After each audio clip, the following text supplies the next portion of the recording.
This is Rock and Roll English. Real people, real English. Here's your host, Martin Johnston.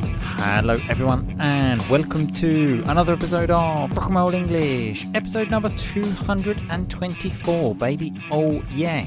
In today's episode, I speak to that crazy man, the Hellraiser. Okay, as I describe him in the podcast, he is a maverick. Okay, he has his own independent mind, let's say. You can't really tell him to do anything. And one of the things that seems to be difficult is for him to find the right balance with the microphone. Today, he has it a bit too loud. Normally, it's too quiet.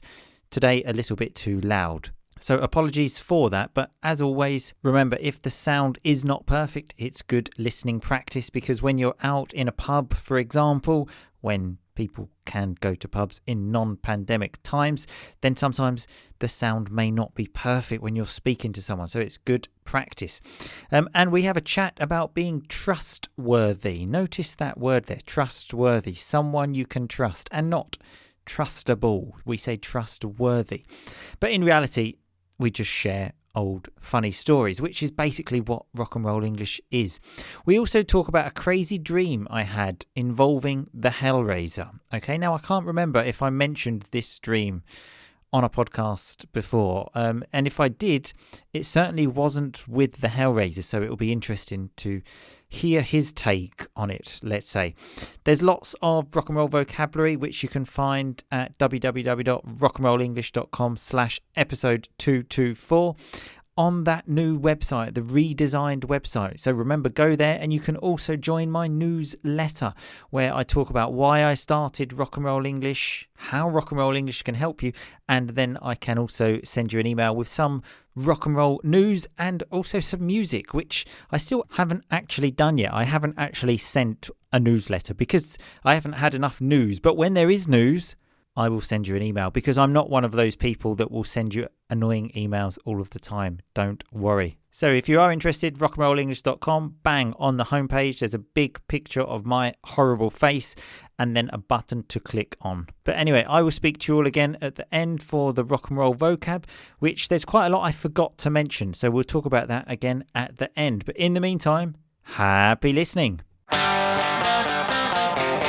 Hellraiser, how are you today? Wonderful, Martin. How are you? Always fantastic, Hellraiser. Always fantastic. Even more that we are finally now speaking. It's not easy to track down the Hellraiser, but we're finally here. So I am feeling fantastic. Thanks for asking. Feelings mutual. I'm sure it is. So a lovely term there. Feelings mutual. I feel the same. Anyway, Hellraiser, how do we usually start the show? Reviews. Do you think we have a review? Yeah, I do. Unfortunately not. I don't like to disappoint you, Hellraiser, but unfortunately I have to. But it's not my fault, okay? It's the listeners, okay? So don't disappoint the Hellraiser or me, and please, please, please, please leave us a review. Yeah, I'd just like to echo that. Yeah. Leave us a review. Can we get some better listeners, maybe? I don't know, some more active listeners. You can't get better than the rock and rollers, okay? You can't. Just the reviews are missing. Just right. The reviews. So yeah, if people could do that, that would be very much appreciated. But so on to today's topic, Hellraiser, okay? So before we start, I just want to give some context to this, okay? When I mentioned at the beginning how difficult it is to talk to the Hellraiser, I thought I would read through some of our messages, Hellraiser. So on Tuesday this week, the Hellraiser texted me saying, do you want to do a podcast? Okay, but we had been talking about it previously, and I thought, fantastic. So I said, yeah, sure. This evening, what time? The Hellraiser then responds, the weekend is probably better because I've just started a new job. So immediately I'm thinking, well, this is strange. He asks me if I want to do a podcast and is now telling me the weekend is a better time. So then I said, okay, Saturday, 11 o'clock. I think 3 messages, no response. Finally got a response of, it's possible. Notice that doesn't say yes. It just says, it's possible. So then I responded, does that mean yes? And then the Hellraiser said, oh, actually, no, I can't because I've got a COVID test. So I said, okay, what about 12? The Hellraiser's response was then, could do. Notice this very vague language that the Hellraiser is using here. So then I said, okay, well, what about the afternoon? Because let's be sure. And the Hellraiser said, no, I've got a party. So I said, okay, what about Sunday, 12:45? The Hellraiser responds, should be fine. Again, should be fine. And then I actually got a phone call from the Hellraiser at 12:48. Notice we were talking at 12:45 saying, someone has come into my room and stolen my microphone. So obviously this thief, a burglar, just went into a microphone burglar. Obviously, Hellraiser. Is that what you thought had happened? It's pretty common here in Juba. There's microphone thieves. Everyone gets their microphone stolen at least once. So someone has broken into your room and, lots of things there. Doesn't mess anything up. Just goes straight for the microphone and then goes home. Yeah, that was the only explanation, really. Thankfully, it was just lost. Yeah, I put it in a safe place so that it wouldn't get stolen. Yeah, so safe that you couldn't remember where it was. Yeah, sure, that's pretty safe though, isn't it? No one's going to steal that. Even if the microphone thief came to your place and said, look, I put a gun to your head and said, where's the microphone? You wouldn't even know. Oh, I wouldn't know, yeah. And I would be telling the truth. It's like, I don't know where it is. And you wouldn't be able to take it and I'd still have the mic. So everyone's a winner. Exactly. Safety first. And then so the Hellraiser found his microphone, just about to start. And then there's a knock at the door. And someone knocks on the door and says to the Hellraiser, have I left my shoes in your apartment? So that's obviously a normal thing. People just leaving apartments without shoes. It's pretty common. Yeah. Luckily, I think he did find his sandals in the end. So thank God. I found a microphone. He found his sandals. Everybody continues to live and be happy. Okay, that's the most important thing. But the Hellraiser is quite a maverick, as we know. So a maverick, like an independent-minded person. Let's say you just never know what you're going to get. But because of this Hellraiser, I thought we could do a podcast about being trustworthy. Okay, to find out if you can trust someone. Okay, because we all know that we can trust you, Hellraiser. So maybe you can give us some tips about how to be trustworthy, okay? Not a problem. Yep. Okay. So it says here, trustworthy people never make excuses to get out of things. So remember, to get out of doing something, you make an excuse and say, like, oh, I'm sick, I can't go. So do you ever do that, Hellraiser? No, I haven't done that for a long time. I just don't turn up. Don't. Yeah, it's not you make an excuse. Just don't go. So you can just don't go. Exactly. You can stand up that person. Actually, when you stand someone up, it's when you're supposed to meet them and you just don't go. You just don't turn up. Exactly. Or it's also called ghosting. Okay. Right. I didn't know that one. That must be what the kids say these days. You keep your ear to the street. Every day. Down with the kids.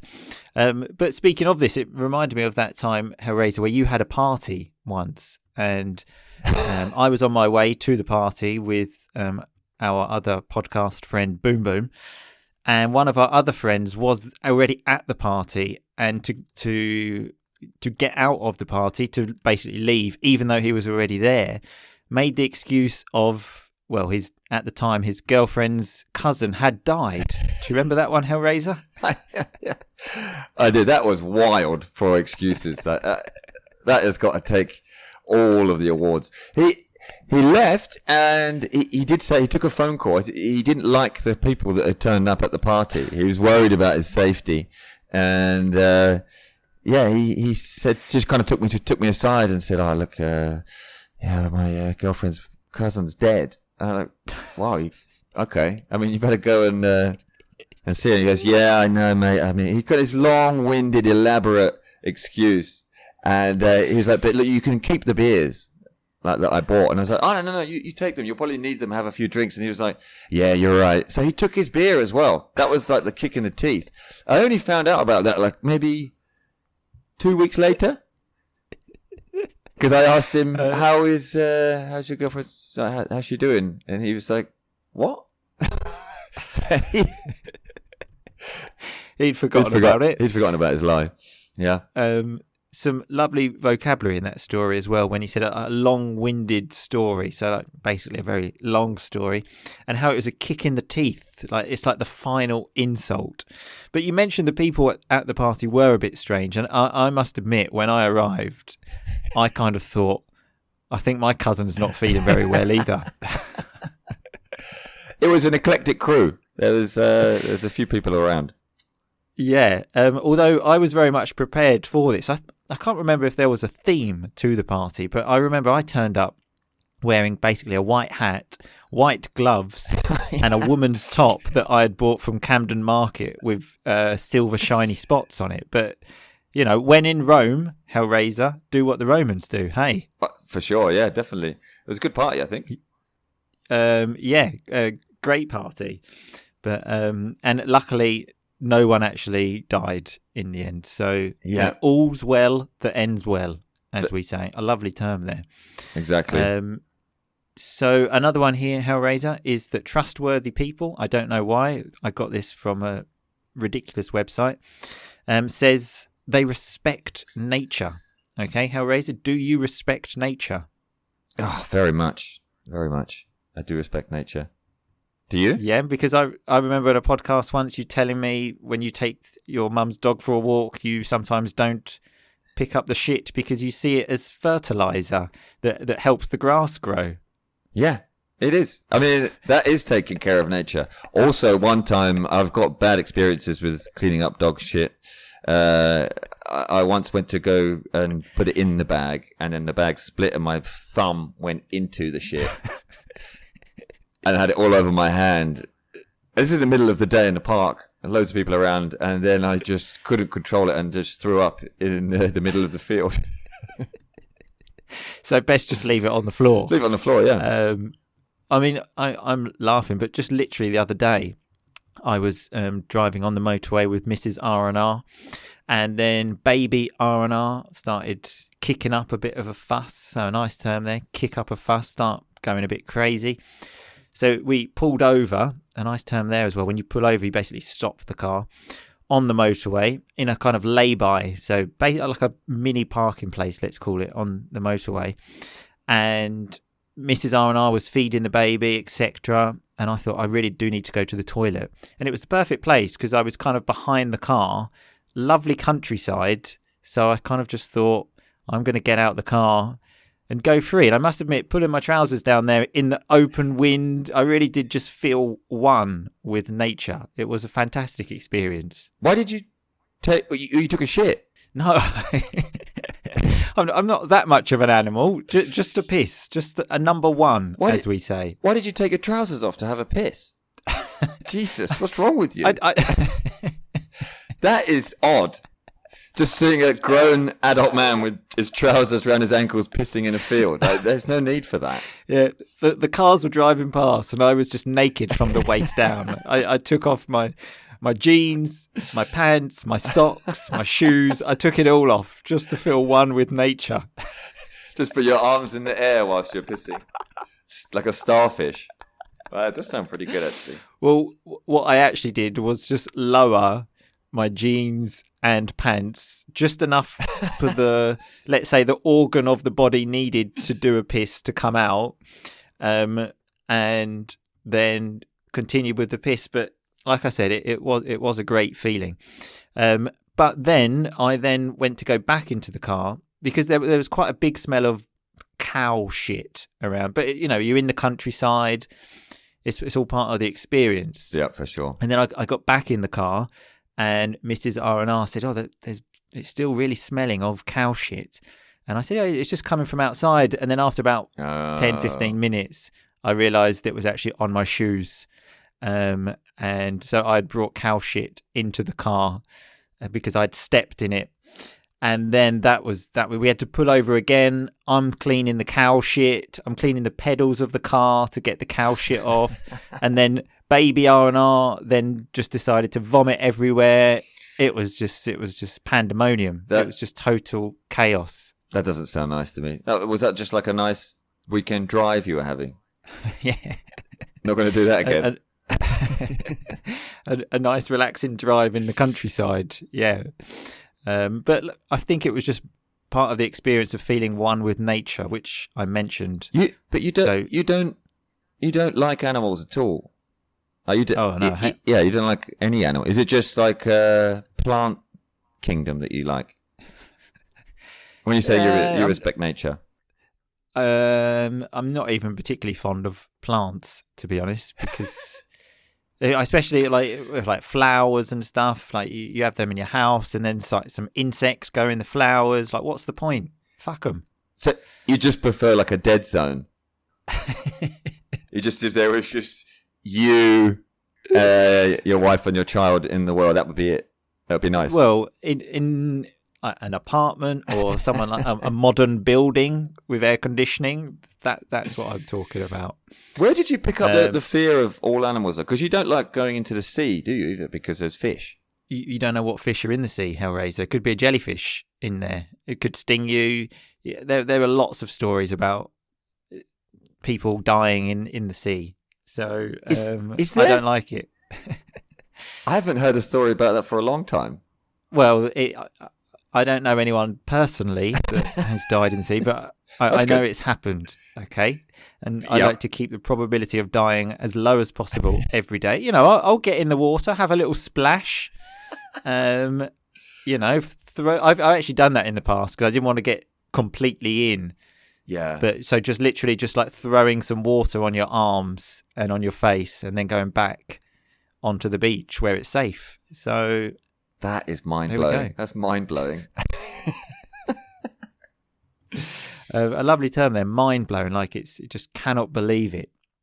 So another one, Hellraiser, is people tell the truth, okay? To be trustworthy, you have to tell the truth. Is that something you always do?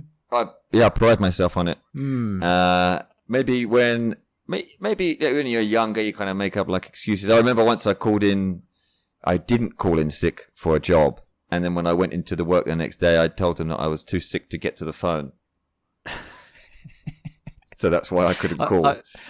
I remember that one quite well, actually. To be so sick that you can't even lift up the phone. That's pretty. It's pretty bad. Now we're recovered in 24 hours as well. Amazing.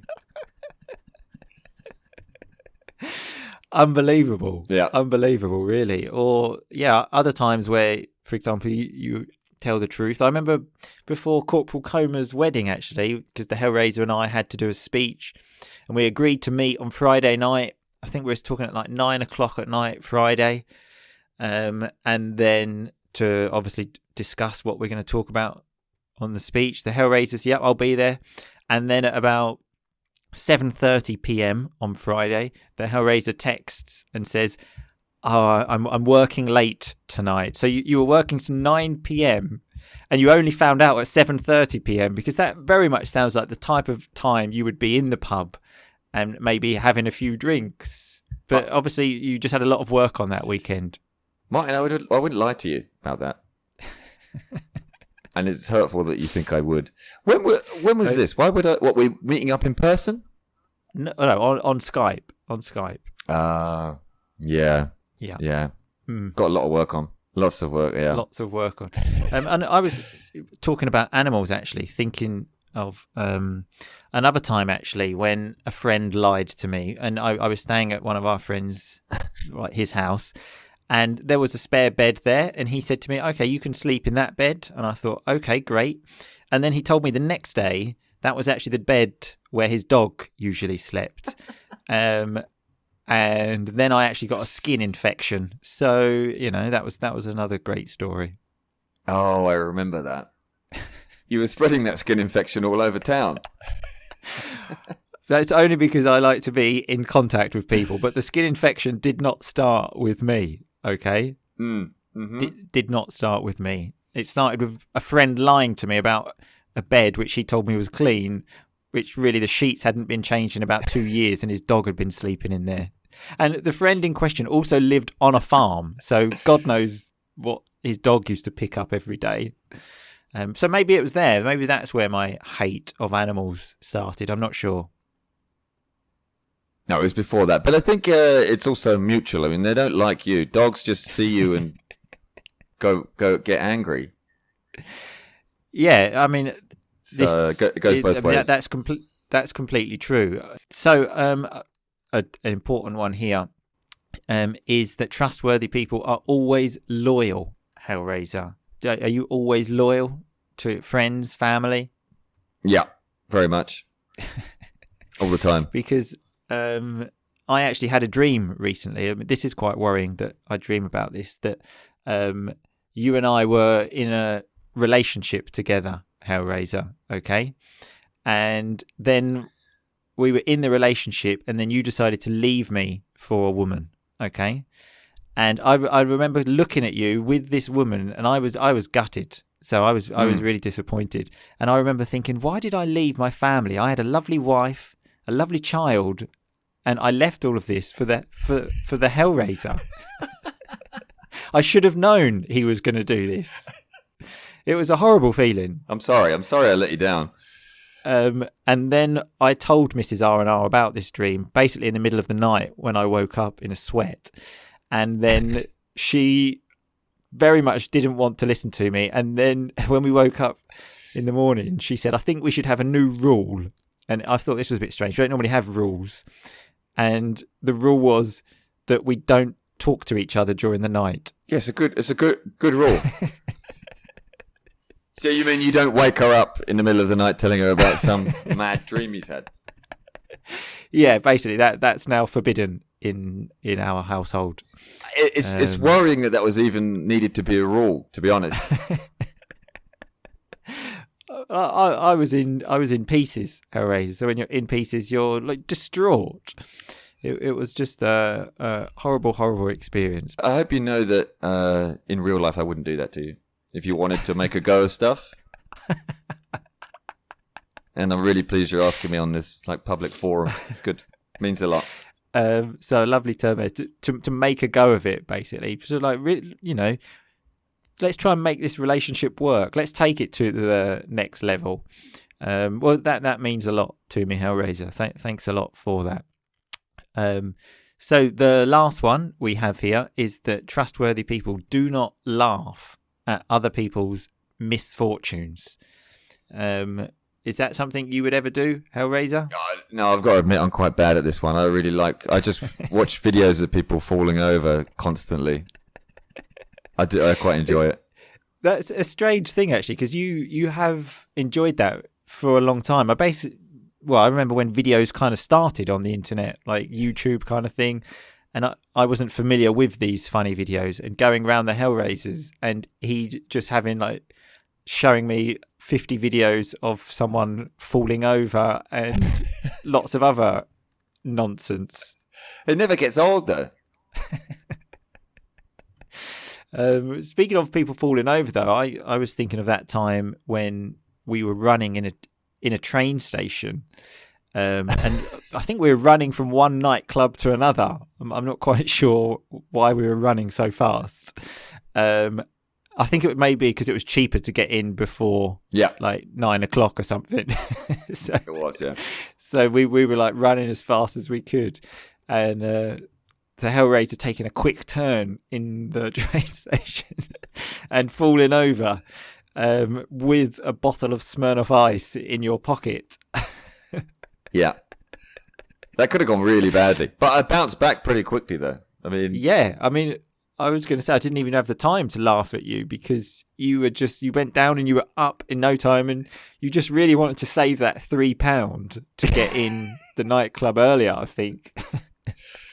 Yeah, damn right. Times were hard. It was a Friday night. There was quite a lot of people around as well. I think I didn't want to stick around for them just to all laugh at me. If I got up as soon as possible, then they wouldn't even think it had happened. It'd been like a mirage or something. Yeah. It was kind of like, did that happen? Did that guy just fall over? You kind of like put it all into one movement. It seemed like part of the running. No, for sure, yeah. Like you were just like trying to do some like acrobatics or something. Yeah. Yeah.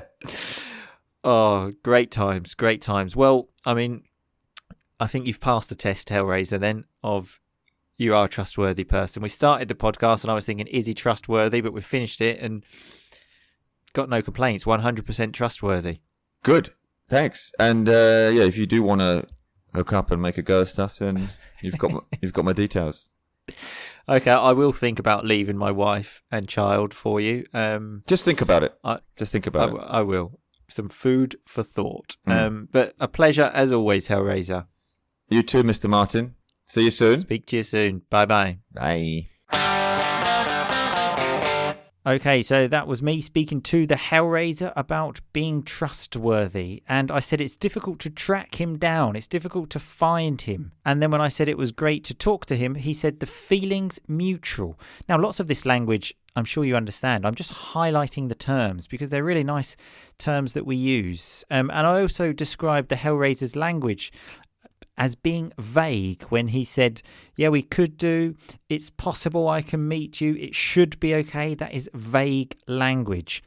We had the term break into your house when we spoke about the microphone burglar. So when you break in, you enter illegally.